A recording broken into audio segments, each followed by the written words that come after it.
Hello, hello, hello, and welcome to the Unmuted Conversations podcast with yours truly, Latasha Renee. I am so glad that you are joining us on tonight.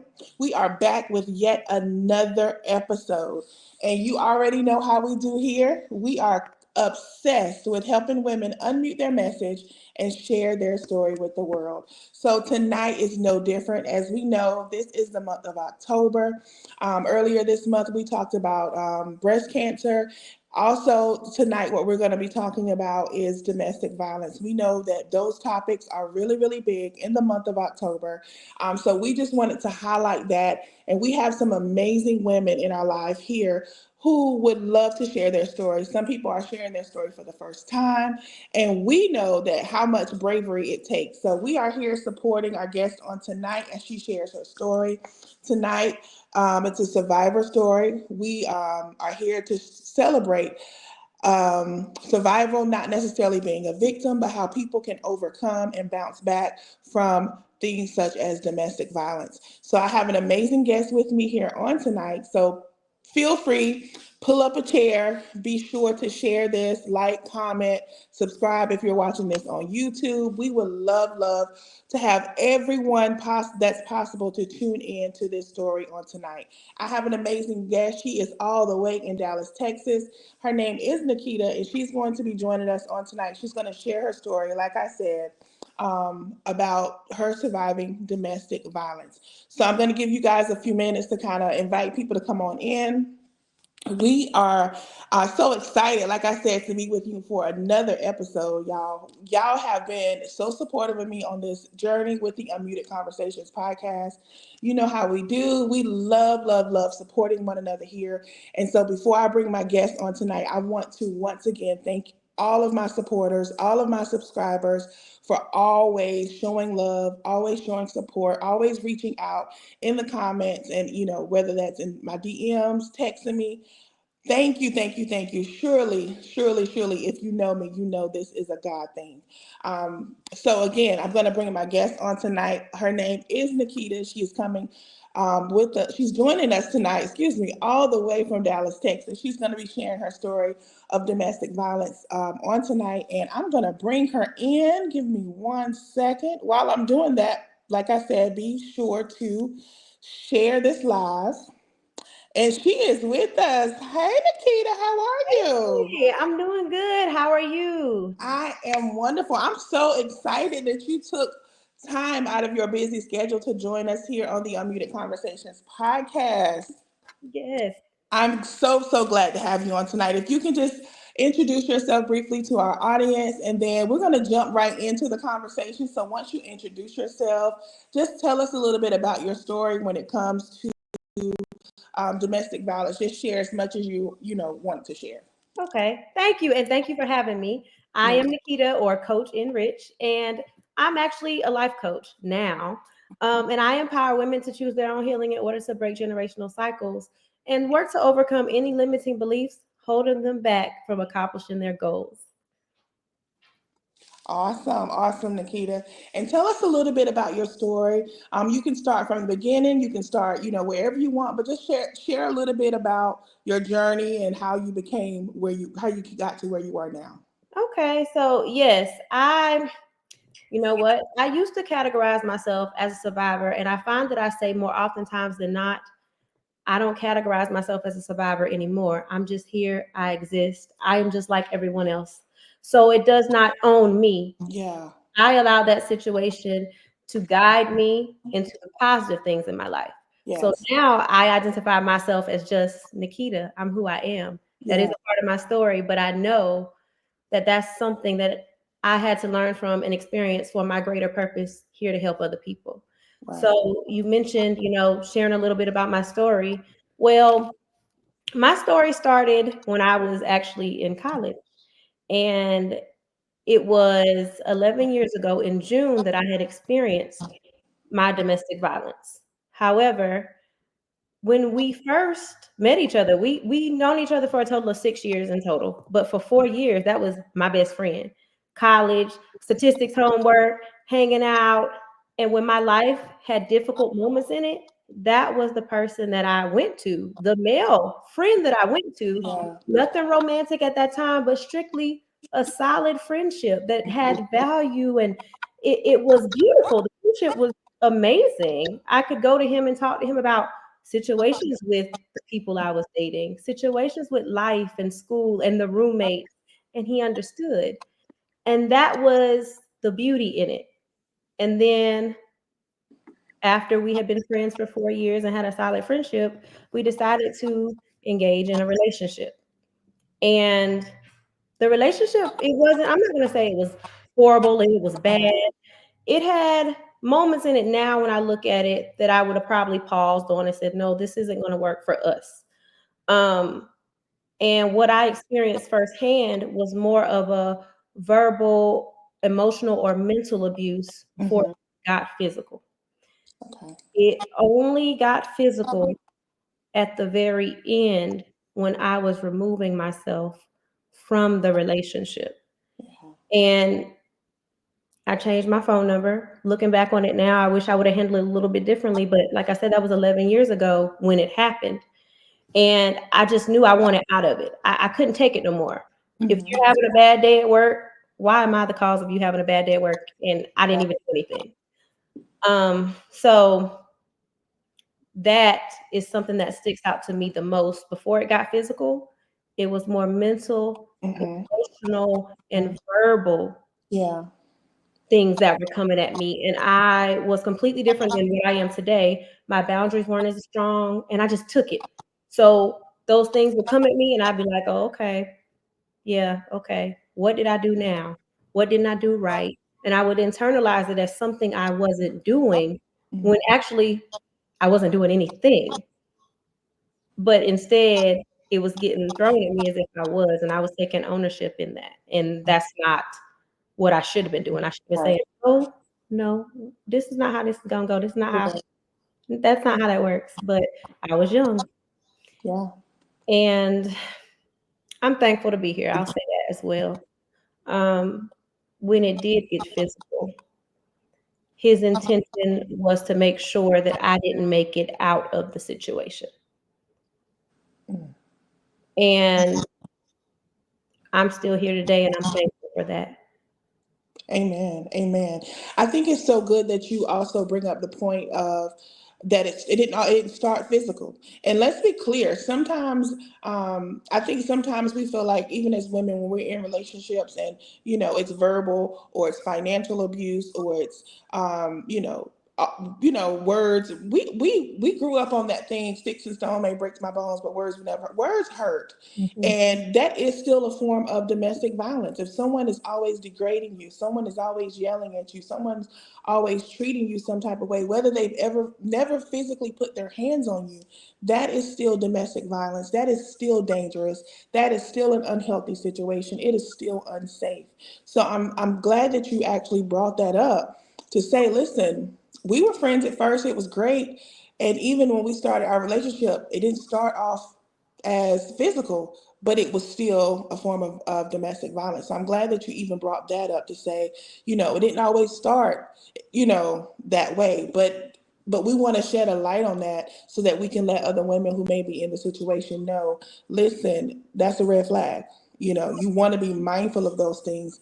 And I know that you said there was a point where you was like, yo, this is it. I'm done. I'm changing my phone number. And then, of course, things escalated at that point. But can you remember, and again, I know it was 11 years ago, but can you remember what got you to that point where you was like, enough is enough? Like, this is it.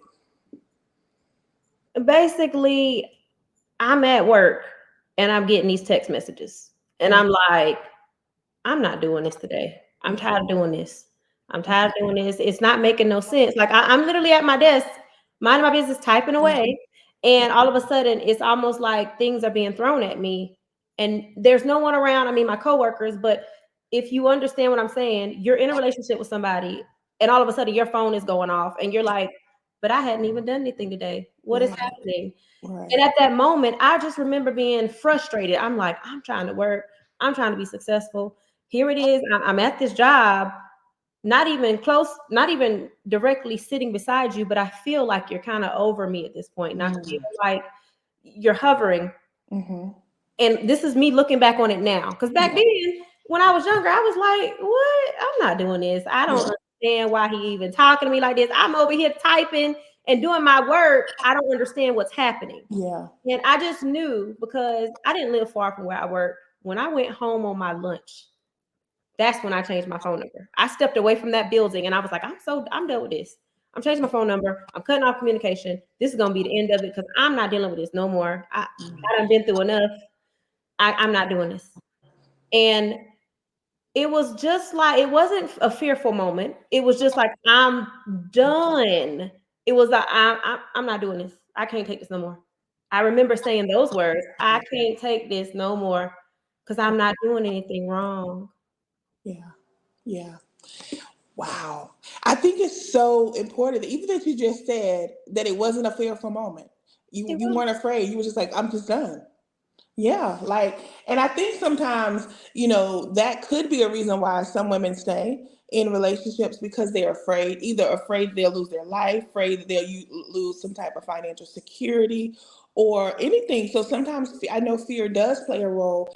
Have even as a coach, and I know you probably have helped other women who've gone through these things. Is there anything that you can say to someone who maybe, or is in the situation, they're thinking about leaving, but they're afraid and, you know? The thing that I would say, because if I had the opportunity to do it over, not that I want to, excuse that, Right. but if hindsight, I'm gonna say it like this, hindsight, if I was doing it over, I would Mhm. plan, I would set aside some Mhm. money, I would know that if I was in this home, when you change your number, you might want to go to this home or stay at Yeah. this place or be at this location if you don't know what someone is capable of or their mental stability. When I talk to other women, because there's been questions asked me, how do you know when it's time to go? I can't tell you. You got to know. But you've also got to understand that your safety is imperative. Correct. I would say make sure if there's a victim's advocate, somebody near you, make sure they have your contact. They know where you're going. Yeah. Have a close friend that is protective of you. If you need to move stuff slowly into that friend's house without that person that you're getting ready to leave knowing about it, Yeah. do that slowly. Do it slowly until you can gradually get away from that situation. Because I have had communications with women, or different people have reached out to me like, what do I tell this young lady? Yeah. I think she's being harmed physically. And the first thing I say to that person is, this is a delicate situation. Let that person know their safety is the number one priority. Your safety. You don't know what this person is capable of.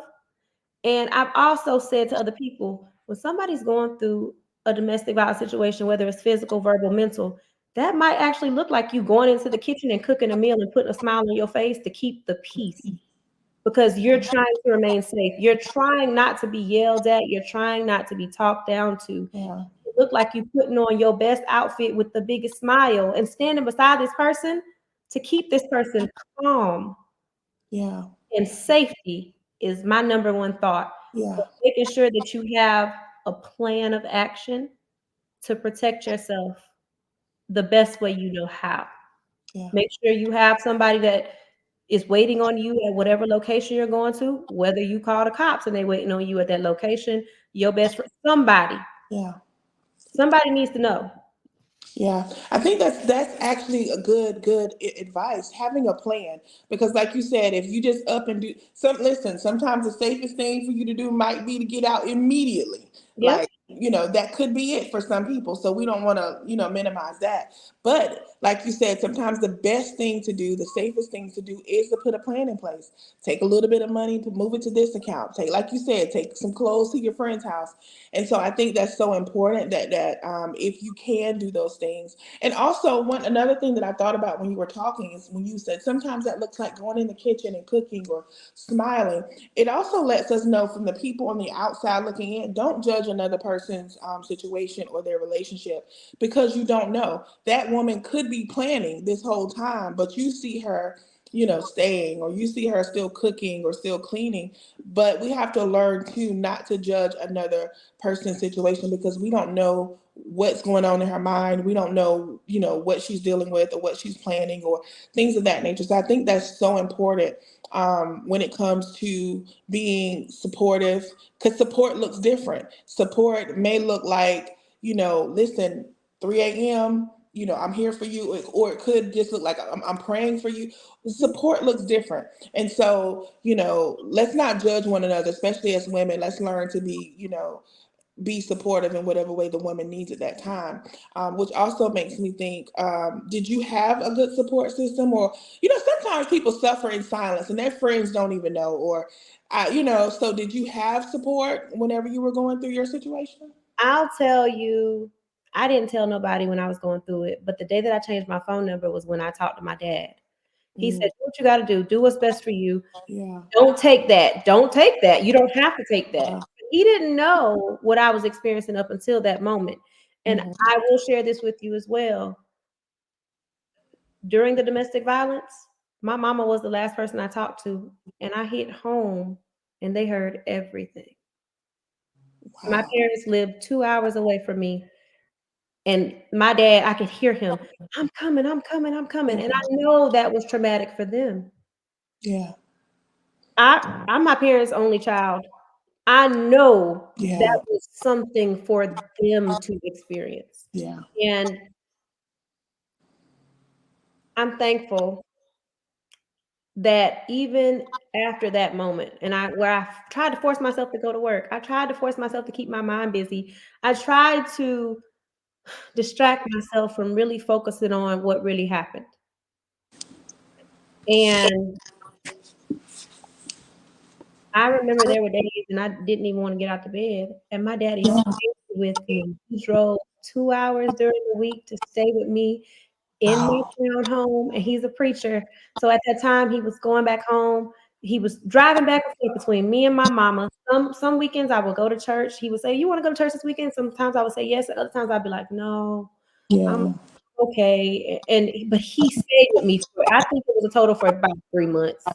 He was there with me. And Yeah. my parents were supportive of me after that situation. And I can only imagine female daughter child and you having to show up strong Yeah.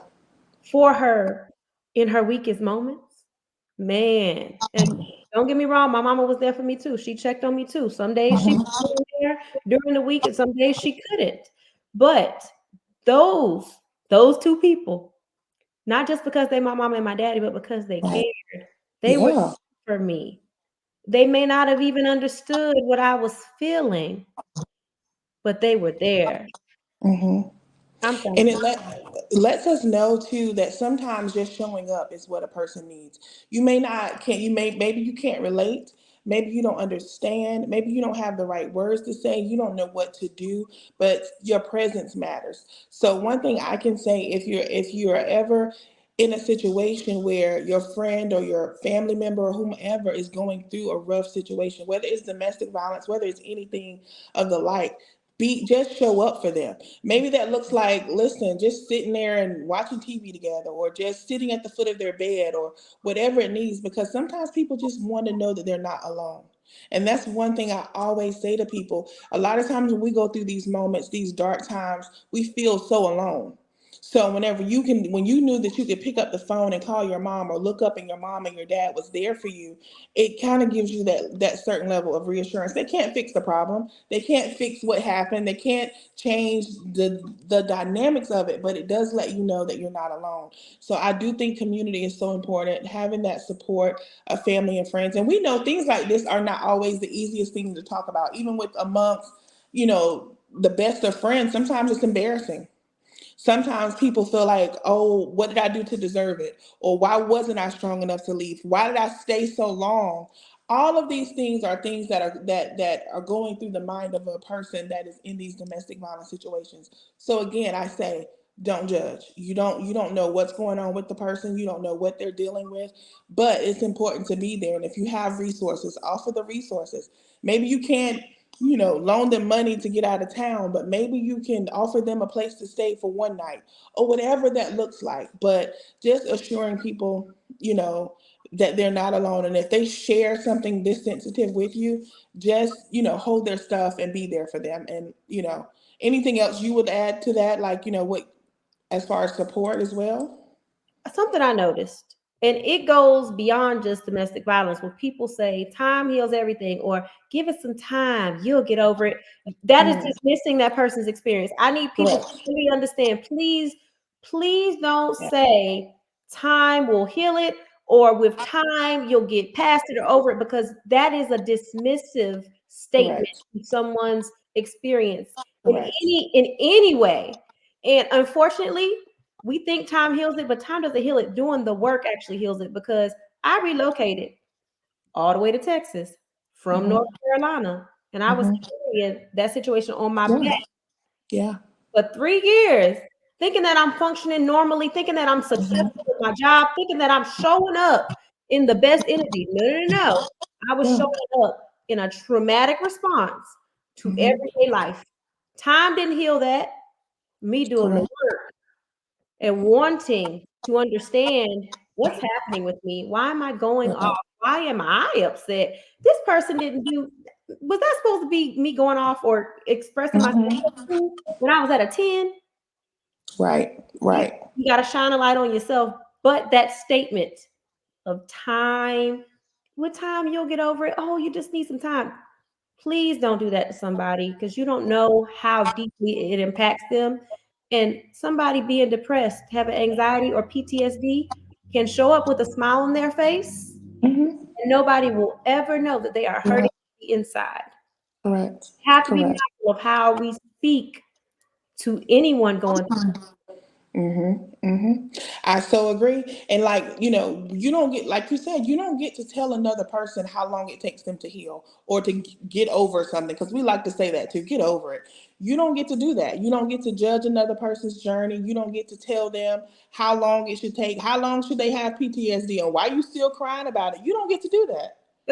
Absolutely not. You don't get to do that. And and like you said, this goes beyond domestic violence. I know that's what we're talking about Mm. tonight, but it goes beyond that because people are triggered by a number of things. People have all different types of traumas.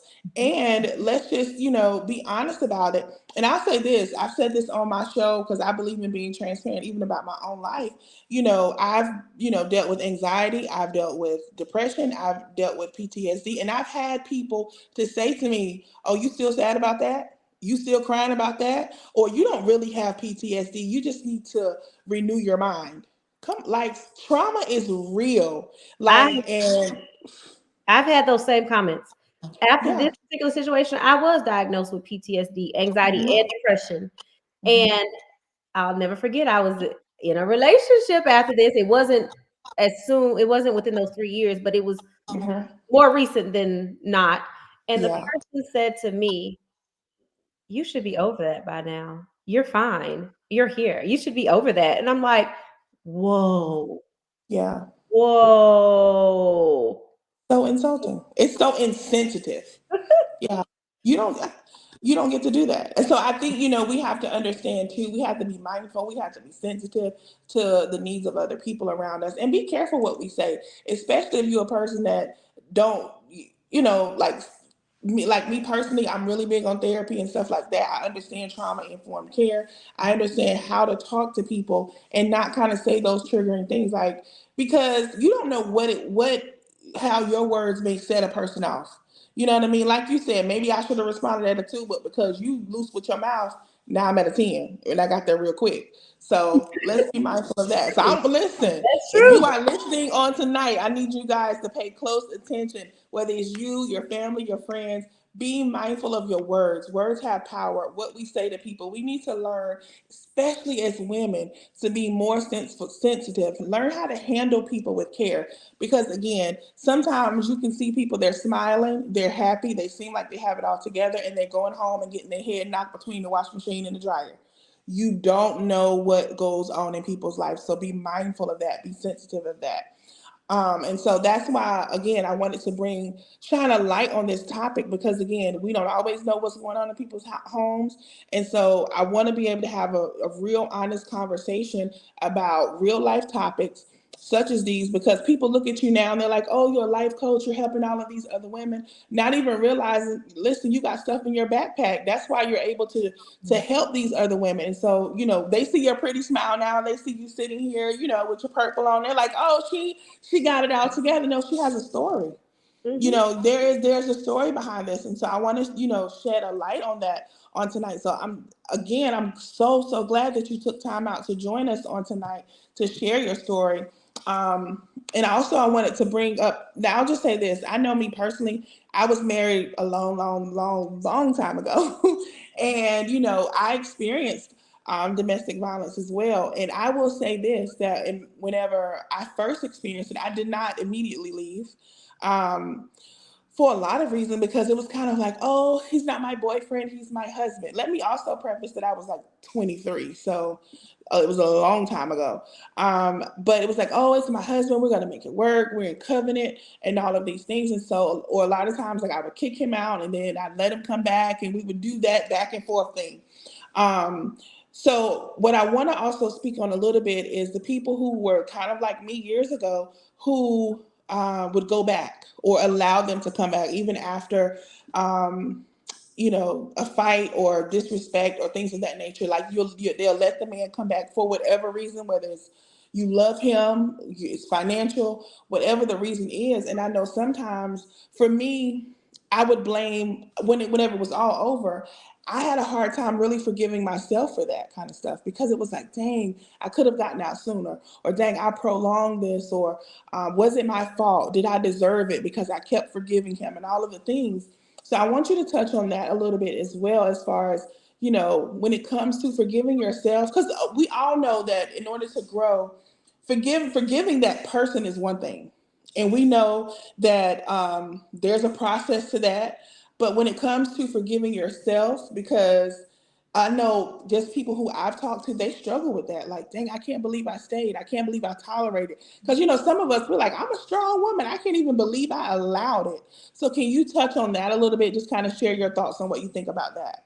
So I absolutely understand that. Imagine holding on to that and that person is no longer on this earth. Mm, Imagine working through forgiving someone who came to you to end you. You're still here on this earth and you're still looking at everything around you saying, I got to figure this out by myself. I got to resolve this by myself. Had I not changed my number, I wouldn't be dealing with this. Had I mhm, not said I wanted to be done with this person, that person would still be here, but I would be able to figure out how to get through it. No. Because first of all, the contact definitely needed to be where it was in the end, no communication, because the reaction showed that I was right in removing myself correct. because someone came Yes. to my residence and tried to hurt me. But Hmm. looking back on it now, the forgiveness part, it took me a long time to understand because I carried that situation on my back. I took the blame for it because I was the one that was left here on this earth. Okay. With that being said, it took me a long time to realize no, the only person's actions that you control is yourself. You didn't tell that person to come to you. You didn't tell that person to put their hands on you. You didn't tell that person to come with the intention of making sure you didn't make it out. No. So, Nikita, you need to sit down and you need to do this work. The thing Correct. I had to work on forgiving myself for was my boundaries not being up high, not being strong enough, me taking on ownership of somebody else's actions and the words that they threw at me that weren't true, as Hmm. well as me forgiving myself for allowing it to go on for as long as it did when I look back on that verbal and that mental abuse that I Right. went through, as well as me saying, okay, Nikita, that was a part of something that happened to you. We know that it molds you and your responses and how you choose to date and how you show up. Yeah. But how do you overcome that past hurt and that trauma on your own terms? Well, Correct. especially being diagnosed with PTSD, trying to not be hyper vigilant, trying to be open to meet more people and open Hmm. to being in your space. I had to learn how to redo everything, living, Yeah. engaging with men and women for that matter, going outside at night or being Correct. in my home at night, peeping around Right. corners. There was a lot of different levels to it. But it Yeah. came down to me being honest with myself What could I take ownership in on my own terms of my boundaries, how I showed up in that relationship, and not take ownership of somebody else's words that they threw at me, their actions that Right. came towards me, the movements they took towards me, but truly being honest with myself and saying, you didn't deserve that. None of that. You didn't say Amen. you would do this to me. You did not allow it. It happened. And it took a long time for me to not internalize those actions as my own. So I had to forgive myself on that end of it too. I forgive you for internalizing those actions as your own. You didn't deserve that. Yeah. Come to the realization of who you are as a person, how you showed up, how you represented yourself. You're still here for a reason. It's time to help somebody else. Yes. And that was real to me. It took me a while, like I said, to get here. It took me a while to really fully understand the levels because Hmm. being able to reach for my tools on any given day, something that calms my energy, my nerves, my spirit, turns down the hypervigilance and allows me to sleep at night. Yeah. Those are tools that I have to reach for sometimes now if I feel a little nervousness or but as far as PTSD, depression, anxiety, I'm not on any medication. I'm not doing anything that's geared to that. Mhm. It took me being honest with myself and really doing the work Yeah. heal, but heal those parts of me. But healing is an everyday task. When you wake up, you have to choose to be on the up and up, and choose to Yeah. forgive, and choose to release, and choose to be positive, and choose to be intentional, and choose to do what you feel you deserve for yourself in Correct. every moment. It's Correct. work. It's work, but it's worth Yes, it is. It's it's worth it. My God. It is so worth it. Because you know what? And you are an example of that. You sit here like before us as a life coach, you're successful now. And it's like, you know what? It was worth it. Like I didn't like it. And listen, it didn't feel good going through it. worth. But when you think about where you are now, how you've been able to just rebuild your life, how you've been able to just, birth ministry and birth different things as a result of just different things that you've gone through in your life, it is commendable that you've been able to do that. You didn't allow this one situation to define you. That you didn't allow it to stop you. You didn't allow it to hinder you. And I think you made a really good point earlier when you said, you left one state and you moved to another, but you still had to do some work. And so I think that I always say, people used to always tell me, it doesn't matter where you go. When you get there, you are still there. So Mhm. you still have to do the work. You still have to rebuild. And so so let's just say, we have someone listening on tonight, they've left, they're out of the situation, they're trying to rebuild. What kind of um, resources, tips, tools, strategies, or anything advice that you can give a woman who's trying to rebuild their life now? First of all, be gentle with yourself and give yourself grace. Be Yeah, gentle with yourself. It's not going to happen overnight. It's not going to happen just because you want it to happen. right. You might even think that you're fine or you're past it, but you might take a step back and be like, "Whoa, I thought I was beyond this. Why did I just Triggered. respond this way? Mm-hmm. Why did I just show up this way?"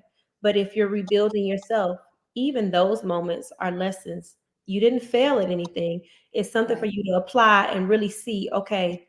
And I say this sometimes often, those triggers are the windows and the doorways to what you need to heal and work on. Oh, They yes. shine a light to where you need to be loving yourself and nurturing Okay. that part of yourself and rebuilding that part up. And I say this too, shore yourself up, which means validate yourself, speak to yourself. If you have to tell yourself, I'm still beautiful, or I'm beautiful, or I'm still a light, or I'm still positive, or I'm still showing up as who I truly am. Say that thing to yourself every day until it just comes naturally to you. Say it until you feel confident. Nobody might not know what you're experiencing, but they look at you on the outside and think you're happy, but you might still feel those pieces in you. Take your time with yourself, nurture yourself, love on yourself, rebuild those pieces, and cater to your needs because the world deserves the best version of you. Your children and your family deserve the best version of Yeah. you. So you have to love you first in order to be the best version for the people who already love you. Absolutely, absolutely. Nikita, thank you so much for shining a light on all of this on today. Just allowing people to know that it's a process, to give themselves grace, don't beat themselves up. And Mm. no matter what they've gone through in their life, it's not the end all be all. So I'm so, so glad that you even shared a snippet of your story. Because listen, that y'all, there is more to her story. Listen, she's gonna tell it on her own terms, but I'm so glad that she shared with us today. She shared with us, you know what? She shared enough to let y'all know, let us know that guess what? It doesn't matter what you've gone through in your life, you can overcome anything.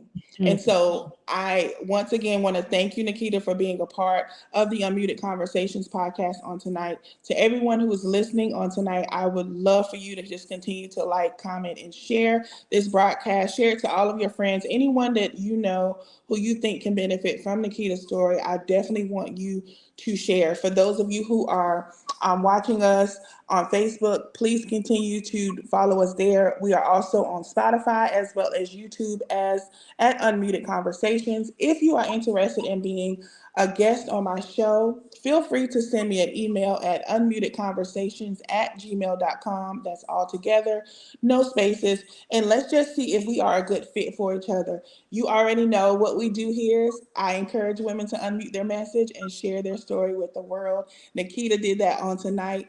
We're going to let her go because I know that she has so much stuff to do on tonight. But before we let her go, I'm also going to share how you can reach out to her if you need some additional support. Like I said, she is a life coach.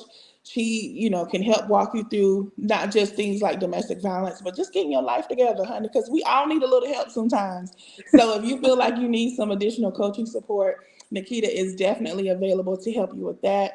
So I'm just gonna go ahead and put her information up here. If you want to reach out to her, she is on TikTok, Instagram, and YouTube at enrich_enrich. So if you're listening to this on Spotify, it is in the letter RICH underscore ENRICH. And she's on TikTok, Instagram, and YouTube. She's on Facebook as Nikita Richburg. If you wanted to check her out on her website, it's on the screen for you, www.enrichlifecoaching.com. That is ENRICH lifecoaching.com all together, no spaces. And once again, if you are not comfortable doing any of those things and you just prefer to email her, we got you covered. You can email Nikita at coach.enrich@gmail.com. We do have that on the screen for you. If you're listening to us on Spotify, it is Coach, COACH, period, the letter NRICH @gmail.com. Nikita, I hope I covered everything, but if I did not, I'm going to allow you to give some closing remarks. Before we go, I just want to know if there. I just want to. I always do this with my guests when I feel like the Lord allows me to do so. But before we close tonight, I want to give you some space to just kind of share your any last thoughts, anything that's late that you have on your heart now that you want to share with anyone who is either in the midst of a domestic violence situation, who's overcome, but just kind of whatever's on your heart. Any closing remarks that you want to say to kind of uplift, encourage, and kind of help our listeners tonight. Okay. Thank you so much for having me. I do want to say No that. problem. And as far as if anybody is going through this situation, first thing I'm going to say, I mentioned it earlier, have a plan. Do what's best for you to remain safe. For you, if you have children, what Yeah. that looks like to remain safe until you can safely remove yourself. But also, if you've ever experienced it, if you're going through it right now, I just want you to know that there is a light on the other side of the darkness. You can overcome this situation. You can help other people.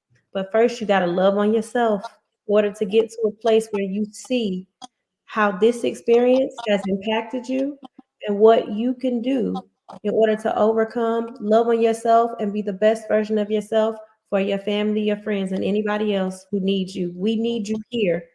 We need you. So your safety is imperative, and just know that you can overcome this type of situation. Absolutely. You hear that, ladies? You can overcome. And I think that is a great way for us to end our show on tonight. Just as a reminder, you can overcome. You can bounce back from anything. You can recover all. And so, once again, I want to thank you all for joining us, for tuning in tonight to the Unmuted Conversations podcast with yours truly, Latasha Renee, and our special guest, Coach Ian Rich. Thank you so much for joining us on tonight. Like I said, if you want to reach out to me, then feel free to do so. Also, feel free to reach out to our special guest. We've listed all the ways that you can reach out to the both of us, but we look forward to seeing you again soon. Good night. Yeah.